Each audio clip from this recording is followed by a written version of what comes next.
మిత్రమా, బరువు మోసిన హృదయానికే అర్థమవుతుంది బ్రతుకు మార్చే విధానం.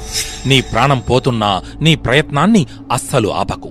ఒకవేళ నీవు నీ ప్రయత్నం ఆపావు అంటే నీ ప్రాణం పోయినట్టే లెక్క. 1000 మైళ్ల ప్రయాణం కూడా ఒక్క అడుగుతోనే మొదలవుతుంది. కోట్ల రూపాయల సంపద కూడా ₹1తోనే ప్రారంభమవుతుంది. అలాగే మన గెలుపు కూడా ఒక్క మంచి ఆలోచన, ఆచరణతోనే శ్రీకారం చుట్టుకుంటుంది. ఒక మనిషి తన ఆధీనంలో కాకుండా ఎదుటి మనిషి ఆధీనంలో బ్రతకడమే నిజమైన బానిసత్వం. ఓటమి నుంచి గుణపాఠాన్ని మాత్రమే నేర్చుకో. ఓడిపోయాను అని నీ ఆత్మవిశ్వాసాన్ని కోల్పోకు. ఎందుకంటే నమ్మకాన్ని కోల్పోవడమే నిజమైన ఓటమి.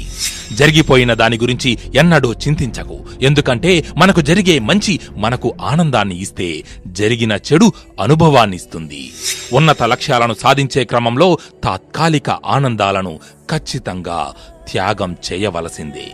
ఎన్నోసార్లు ఓడిపోయాను. ప్రస్తుతం ఓటమిలోనే ఉన్నా. అవకాశం వచ్చిన ప్రతిసారి ప్రయత్నిస్తున్నా. మరో 100 సార్లు ఓడిపోవడానికైనా సిద్ధమే. ఆ ఒక్క గెలుపు పొందడానికి. విజేతలకు ఉన్న అసలైన సవాలు వారు తిరిగి తమ విజయాన్ని నిలబెట్టుకోవడమే. ఎప్పుడు నీ బలాన్ని మరియు సామర్థ్యాన్ని మాత్రమే నమ్ము. అంతకు మించి నీ నీడను కూడా నమ్మకు. ఎవడు చుట్టం, ఎవడు పక్కం, ఎవడికి వాడే స్వార్థం.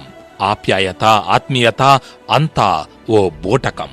అవసరానికో మాట, అది నెరవేరడంతో టాటా. ధనముంటే లేదు గుణం, గుణముంటే లేదు ధనం.